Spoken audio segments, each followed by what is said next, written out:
Hi everyone, this is a quick tutorial on how to join the Haunted Mansion virtual queue over at Disneyland. The virtual queues open at 7 a.m. and noon. We have seen people easily join the virtual queue at 7:45 a.m. for an estimated return time of about 1 p.m. and that was on reopening day. While making this video, the virtual queue can still be joined at 1 p.m. Plan ahead before your Disneyland trip and make sure you turn on all notifications to receive important information about virtual queue, including callback details. Make sure that your Disney account is linked to all of your group's tickets.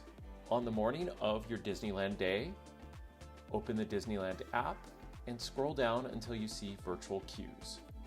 Click virtual queues, select all the party members, and click join virtual queue at the bottom of the screen. You will be presented with the virtual queue details and how many people are in your party.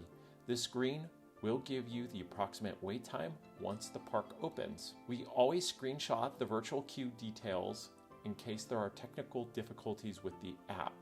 Once your boarding group is called, you will have 1 hour to join the queue at the Haunted Mansion. When joining the queue at the Haunted Mansion, you'll be asked to scan each ticket for every member in your party.